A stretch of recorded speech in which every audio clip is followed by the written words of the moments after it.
नमस्कार, बुलेटिन में आपका स्वागत है। मैं हूं आपके साथ आशा सरमाल। चलिए शुरुआत करते हैं जम्मू कश्मीर से जुड़ी खबरों की, लेकिन सबसे पहले आपको बड़ी खबर से रूबरू करवाते चले। जम्मू कश्मीर में इस वक्त राजनाथ सिंह पहुंच चुके हैं। इस वक्त की बड़ी अपडेट लगातार आप देखिए पुलिस के स्टेडियम में, यानी कि गुलशन ग्राउंड के अंदर यहां पर राजनाथ सिंह पहुंचे हैं। जम्मू में आज यहां शूरवीरों के शौर्य की पूरी तरह से गाथाएं जो है वो गूंजती हुई नजर आ रही हैं। देश के लिए अपनी लाल कुर्बानी जिस तरह से देते हुए नजर आए थे, उस पर कहीं ना कहीं सम्मान उन्हें मिला है और कुर्बानी जब उन्होंने दी है तो पूरा देश उन्हें याद आज करता हुआ नजर आया। रक्षा मंत्री राजनाथ सिंह और साथ ही साथ शहीदों के जो परिवार वाले हैं यहां पर पहुंचे हैं, उन्हें भी सम्मानित किया गया है। जम्मू में भाजपा मुख्यालय के पार्टी नेताओं के साथ भी बैठकें करने की अटकलें लगाई जा रही हैं। इस वक्त की बड़ी अपडेट जम्मू से देखने को मिल रही है, जहां पर रक्षा मंत्री राजनाथ सिंह जम्मू दौरे पर पहुंचे हुए हैं और पुलिस स्टेडियम गुलशन ग्राउंड में कार्यक्रम का भव्य आयोजन किया गया है, जहां पर आम जनता को भी संबोधित वो करते हुए नजर आए। पुलिस के जितने भी परिवार वाले हैं उनको संबोधित करते हुए नजर आए और देश के लिए अपनी कुर्बानी देने वाले जो लाल हैं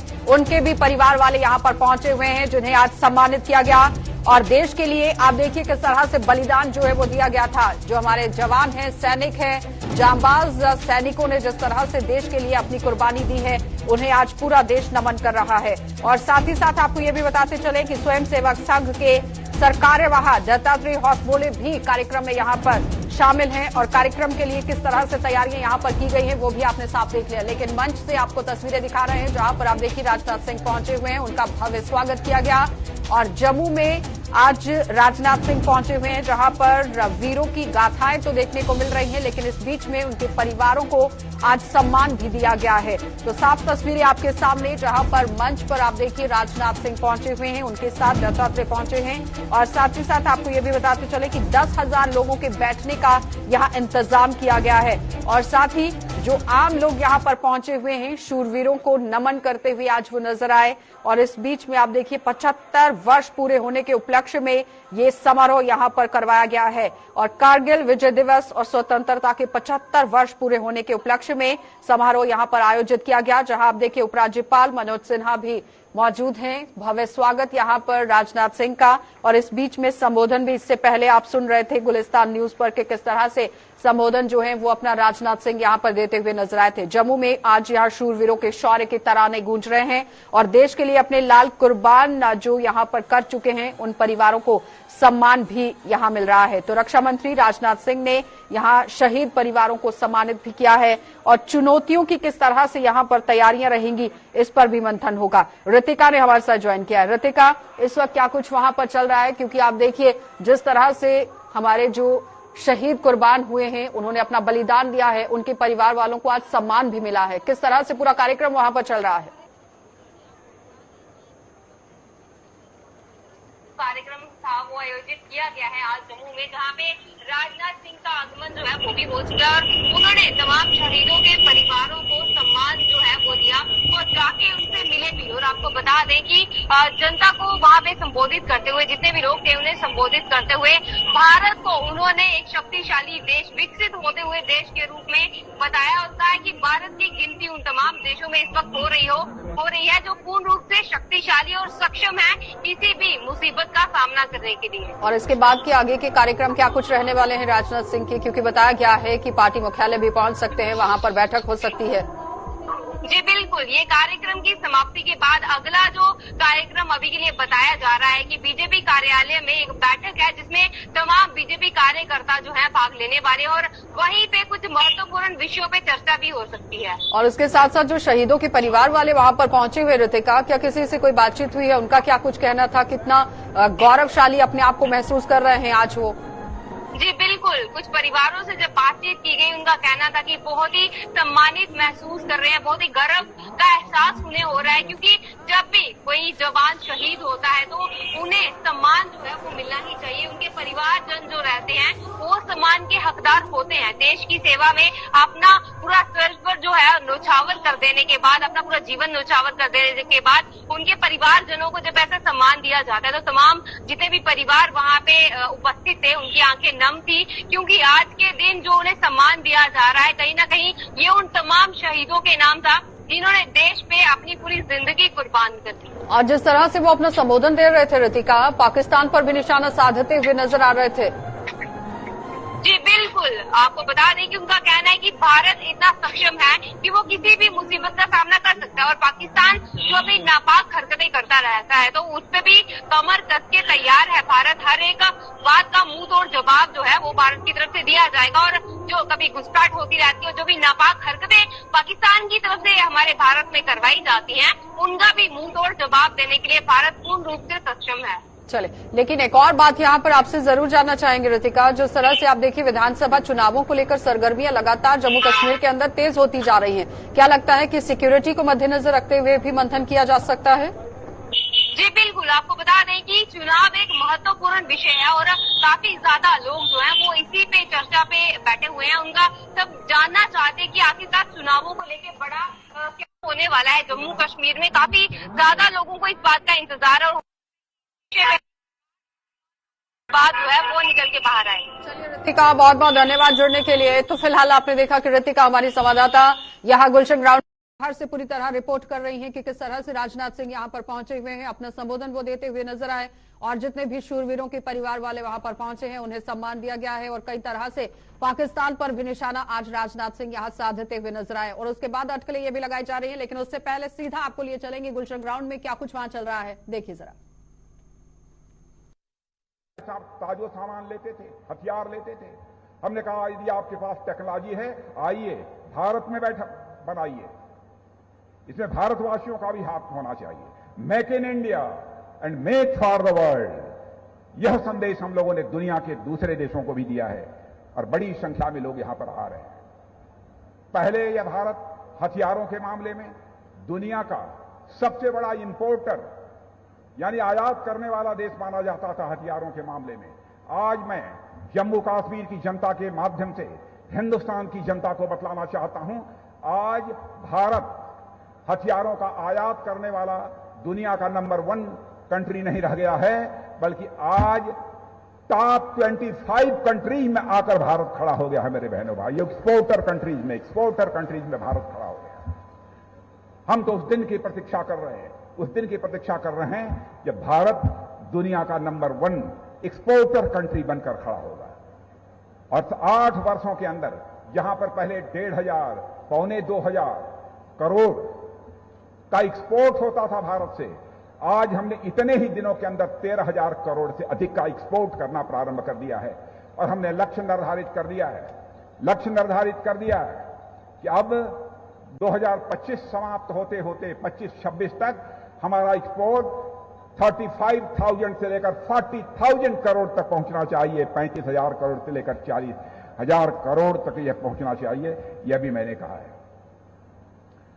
मेरे बहनों भाइयों, आप सबको इतना ही मैं आश्वस्त करना चाहता हूं कि हमारा देश तेजी के साथ आगे बढ़ रहा है। अंतर्राष्ट्रीय जगत में हमारे प्रधानमंत्री नरेंद्र मोदी जी के नेतृत्व में भारत की प्रतिष्ठा बढ़ी है। पहले अंतर्राष्ट्रीय मंचों पर भारत कुछ बोलता था, दुनिया भारत की बातों को गंभीरतापूर्वक नहीं लेती थी, लेकिन आज यदि अंतर्राष्ट्रीय मंचों पर भारत कुछ बोलता है तो दुनिया कान खोलकर सुनती है कि भारत बोल क्या रहा है। बहनों भाइयों, यह भारत की हैसियत सारी दुनिया में बनी है। भारत आगे बढ़ रहा है और भारत यदि आगे बढ़ रहा है तो केवल सरकार के कारण नहीं, जनता का सहयोग प्राप्त हो रहा है, इसलिए भारत आगे बढ़ रहा है। इसलिए एक यहां पर मैं कविता की मैं चर्चा करना चाहूंगा। देश वो टूटे जहां बलिदानों का बैठता पहरा नहीं था, देश वो टूटे जहां बलिदानियों का बैठता पहरा नहीं था। मानचित्रों की मिटी वे ही लकीरें रंग जिन पर रक्त का गहरा नहीं था। बहनों भाइयों, और हमारी सीमाओं के ऊपर, लकीरों के ऊपर तो रक्त ही बहुत ही गहरा है। बहनों भाइयों, तो कोई हमारी सीमाओं का अतिक्रमण नहीं कर सकता है। इस विश्वास के साथ हम सबको खड़े होना चाहिए और इस रक्त को गहरा करने में जिन लोगों ने अपनी शहादत दी है उनके प्रति अपनी जिम्मेदारी को भी हमें कभी नहीं भूलना चाहिए। इन्हीं शब्दों के साथ एक बार मैं पुनः उन सारे शहीदों की स्मृति को नमन करते हुए और जिन माताओं ने, जिन पिताओं ने ऐसे लाल पैदा किए, मैं उनके चरणों में शीश झुकाकर अभिनंदन करते हुए अपना निवेदन समाप्त करता हूं। आप सबको बहुत बहुत धन्यवाद।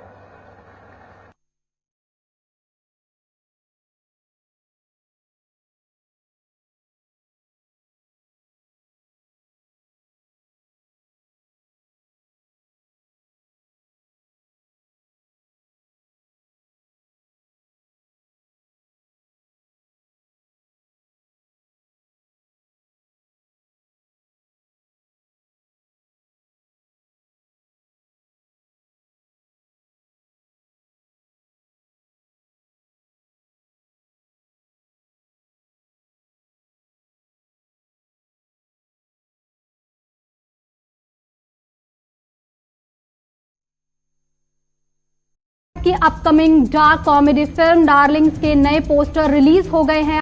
कोशिश में रहा अंतर्राष्ट्रीय सीमा की अगर बात करें तो यहाँ पर भी आपने देखा कि किस तरह से काम किया गया, लेकिन इस बीच में भारत जिस तरह से बुलंदी की सीढ़ी पर आग जाता हुआ नजर आ रहा है, ये अब बड़ा सवाल बनता जा रहा है कि हमारे जो शूरवीर हैं, शौर्य हैं, वो किस तरह से यहां पर देखते मिले, क्योंकि आज यहां सम्मान उन्हें दिया गया है, उनके परिवार वालों को सम्मान दिया गया। आगे बढ़ जाएंगे, अब आपको उधमपुर ले चलेंगे। उधमपुर से भी बड़ी खबर देखने को मिल रही है, जहां पर आप देखिए धान की फसल तो लगाई गई, लेकिन उस बीच में किस तरह से यहां पर सवाल जो है वो बन रहे थे। और पूरी तरह आप देखिए इस वक्त की बड़ी अपडेट जिला उधमपुर से देखने को मिल रही है। उधमपुर क्रिमची मानसर सड़क मार्ग पर धान लगा रहे यहां पर लोग किस तरह से काम कर रहे हैं। खस्ताहाल मार्ग की सुध न लेने पर अनोखा विरोध जताया जा रहा है और विकास के यहां जो दावे हैं वो कहीं ना कहीं उसकी पोल खुलती हुई नजर आ रही।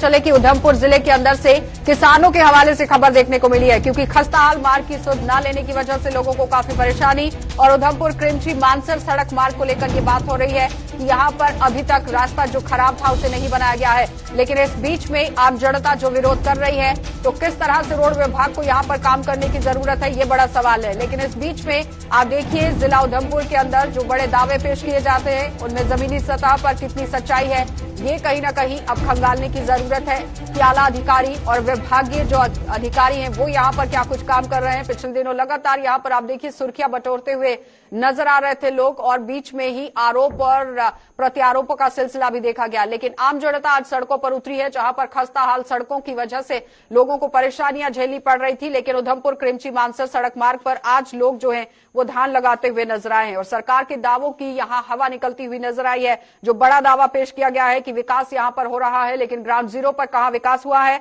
इसी पर जानकारी लेंगे। किशोर हमारे संवाददाता हमारे साथ जुड़ चुके हैं। किशोर, जो एक बड़ा दावा पेश किया जाता है सरकार की तरफ से कि पूरी तरह से विकास जो है वो हो रहा है, लेकिन खस्ताहाल सड़कों की वजह से लोगों को काफी परेशानियां, क्या कहेंगे?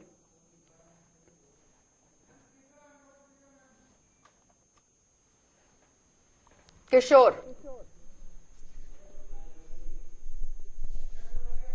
चलिए एक बार फिर संपर्क जरूर साधिए, क्योंकि आप देखिए कि जो विकास की राह पर चलने की बात कही गई थी, इस पर कहीं ना कहीं सवालिया निशान जरूर बन रहा है। साफ तस्वीरों में आप देखिए आम लोग किस तरह से यहाँ पर धान की फसल लगाते हुए नजर आए, यानी वो विभाग की नींद यहाँ पर खोलने की कोशिश कर रहे हैं कि आपकी तरफ से एक बड़ा दावा पेश किया गया था कि यहाँ पूर्ण रूप से विकास होगा, लेकिन पूर्ण रूप से विकास कितना हुआ है ये बड़ा सवाल है। आज जिस तरह से इस पूरी रोड पर खड्डे पड़े हुए हैं, आखिर इस पर काम क्यों नहीं किया गया? बरसात का समय चल रहा है, जगह जगह पर पानी भरा हुआ है, लेकिन इस बीच में रोड विभाग क्या कुछ काम कर रहा है, ये बड़ा सवाल है। किशोर ने एक बार फिर से ज्वाइन किया है। किशोर, यहाँ पर आपसे जानना चाहेंगे, जो बड़ा दावा पेश किया जाता है लेकिन ग्राउंड पर उतरकर अगर देखा जाए तो कुछ भी सही से अच्छा सा दिख नहीं रहा है। क्या लगता है कि रोड विभाग को किस तरह से काम करने की जरूरत है?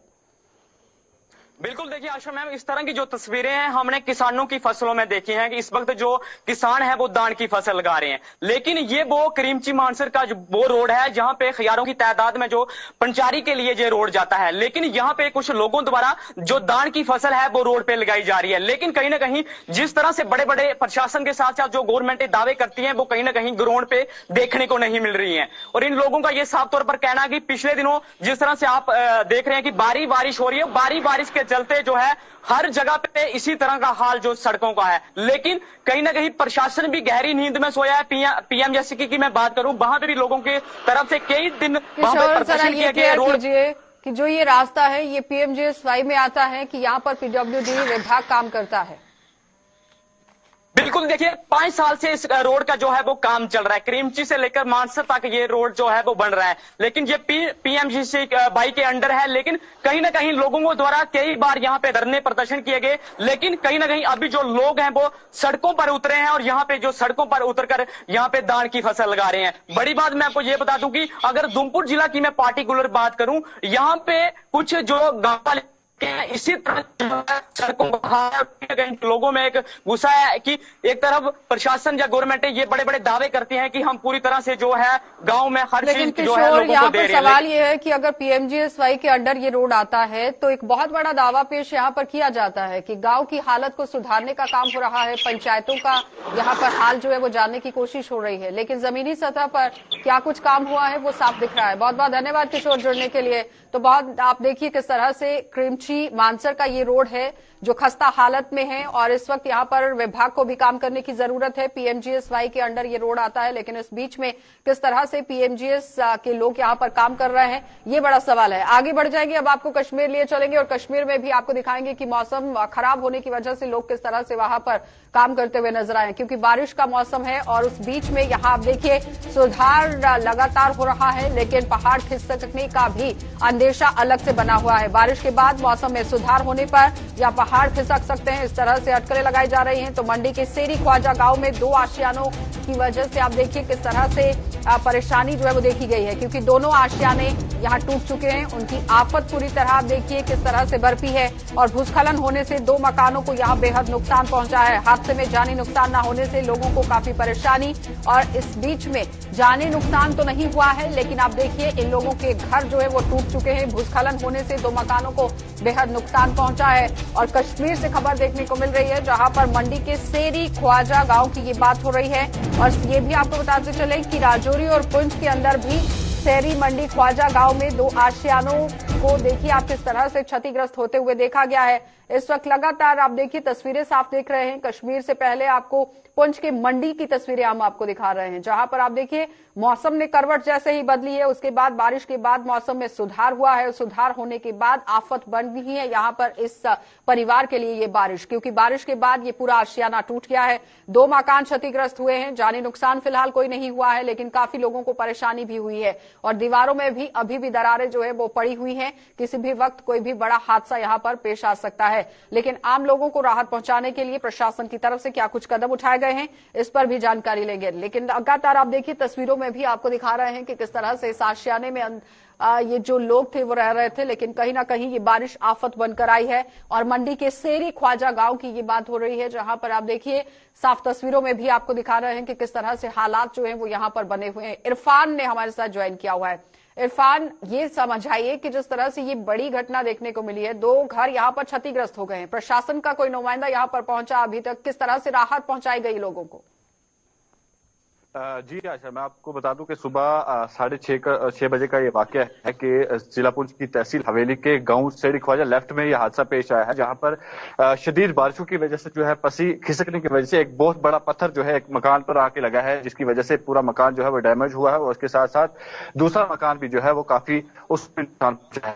आपको बता दें कि जिला प्रशासन की तरफ से जो है पुलिस की यहाँ पे मौका मिला जाए और यहाँ पे तैयार स्लाइडिंग के वो भी हमारे साथ मौजूद है, उनसे भी आपसे बात करवाएंगे किस तरीके से यह हादसा पेश है। अपना नाम बताएं और किस तरीके से हादसा पेश है और कब यह हादसा हुआ? मेरा नाम खालिद महमूद है। मैं शुक्रगुजार हूँ पहले आप मीडिया का कि आप यहाँ तशरीफ लाए। यहाँ पर सुबह 6 बजे के आसपास एक स्लाइड हुई। एक सड़क जो CRF to MS बनी के लिए निकाली जा रही थी, तो वो अभी जेर तामीरी थी, तो वहीं से एक स्लाइड चली, तो उसमें बड़े पहाड़ आकर मकान पर लगे। तो हमारे बच्चे छोटे छोटे मासूम सोए थे, तो मुश्किल से बच्चों को निकाला गया। तो अभी महकमा तो आए थे, महकमा वाले और पुलिस वाले भी आए थे, अपनी रिपोर्ट की, चौकीदार भी मौके पर पहुंचे। तो अब हमारी गुजारिश है कि हमें इसकी भरपाई की जाए। यहाँ पे कोई जानी नुकसान हुआ है? कोई अल्लाह का करम हुआ, जानी नुकसान तो हमारा कोई भी नहीं हुआ। इरफान, मुआवजे को लेकर क्या किया गया वहाँ पर प्रशासन की तरफ से? जी अच्छा, अभी तक मुआवजे को लेकर अभी तक कोई महकमे की तरफ से यहाँ पे नहीं पहुंचा है, क्योंकि आपको बता दें कि जो ये स्लाइडिंग हुई है ये PWD की जानिब से एक रोड निकाली जा रही थी, जो CRF to मोहल्ला जबरी के इलाके के लिए 1 किलोमीटर रोड निकाली गई थी। करीब 2 महीने से इसका काम चल रहा था। शदीद बारिशों की वजह से इसका काम जो बंद पड़ा था और उसकी वजह से ये जो स्लाइडिंग हुई है, अभी तक मुआवजे को लेकर कोई भी जो है महकमे का जो फर्द है वो यहाँ पर नहीं पहुंचा है। चलिए इरफान, बहुत बहुत धन्यवाद जुड़ने के लिए। तो फिलहाल आपने देखा कि इरफान हमारे साथ जुड़े हुए थे, जो बता रहे हैं कि प्रशासन की तरफ से फिलहाल अभी तक मुआवजे के लेकर कोई नहीं पहुंचा है, लेकिन यहाँ बड़ी जो आघात जो है और परेशानी जो है वो लोगों को जरूर झेलनी पड़ी है मंडी इलाके के अंदर, जहां पर संज्ञान लेने की जरूरत है। बुलेटिन में इतना ही। देश और दुनिया की खबरों के लिए आप बने रहिए हमारे साथ।